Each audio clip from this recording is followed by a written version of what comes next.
Well,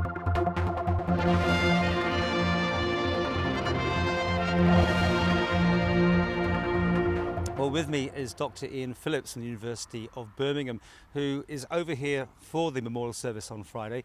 But you, Ian, have written what is one of the definitive accounts, I believe, of the Summerland tragedy. It's available online as well for people to read.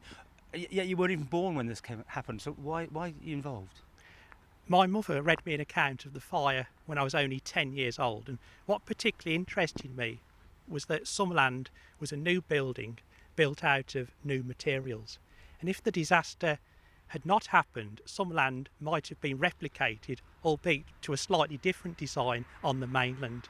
It was the fact that Summerland was so innovative architecturally that makes the disaster an important topic. And still today it remains the second worst loss of life from fire in the British Isles since the Second World War. And yet it's taken all this time for them to put up this memorial that is now being unveiled on Friday.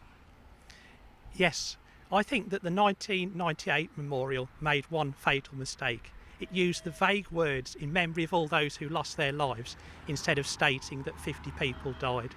I believe that the new memorial is a vast improvement on the 1998 one. It provides a more fitting tribute to all those that died, and it also is important because it sets the historical record straight.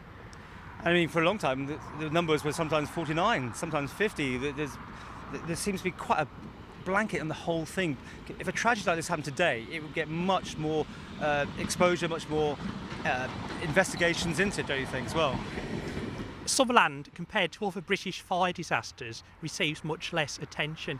Even if you look in history books, all those books mention the deaths of 31 people in the King's Cross fire in London in 1987, but many of those books omit the Summerland disaster. Yet 50 people died at Summerland compared to 31 at King's Cross. Why do you think it has got that lower place in the history of tragedies then? What's done it? Summerland received a lot of media attention at the time, but then the media coverage particularly faded. There has never been a television documentary, to my knowledge, about the Summerland disaster. And last year a documentary maker wanted to do a programme for the BBC, but it was turned down. He was told Summerland is not another Hillsborough. I suppose also there's not a lot of actual video in those days to be cine. I mean, it's all on YouTube now, most of it. Yes. But I mean, if that was being filmed today, obviously there'd be much more account of it, don't you think?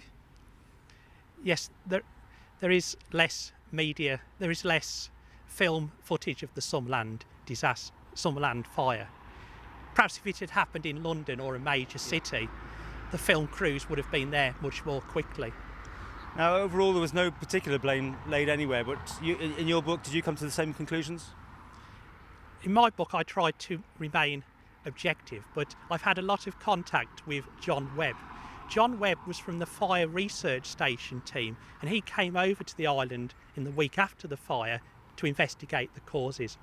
And he told me the architects made a dog's dinner of the whole place, and the report into the disaster should have been a lot tougher. And in your view, who should have got the blame then? I would say the architects have the largest proportion of the blame, and then the Isle of Man authorities, such as Douglas Corporation, particularly for relaxing a bylaw. If they had followed their own building bylaws, the disaster would never have happened. And also Trust House Forte were to blame. Trust House Forte were the UK leisure company that ran Summerland. They failed to train their staff for emergency situations. And lessons learned? I would say always obey your building bylaws, because if they had obeyed their building bylaws, the disaster would not have happened. Also, when Summerland was being designed, they were unsure about how the space inside the building was going to be used.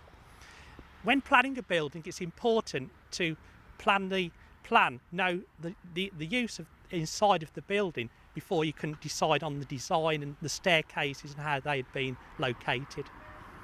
And too many changes had been made to the design of Summerland that did not appear in the original plans. And it is alarming that when Summerland opened in 1971, it had not been subjected to a building inspection. And Today, now with what's left of the aquadrome part of it, they're still making their debates about what to do with the site. Have you got any views on it? I have no objections to a small garden in memory of all those who lost their lives, but I believe that it would be unrealistic for the whole site to be devoted to a garden. I think it is inevitable that it will be redeveloped. I don't think it's a very suitable site for houses, and I think a leisure or entertainment complex would be the best option.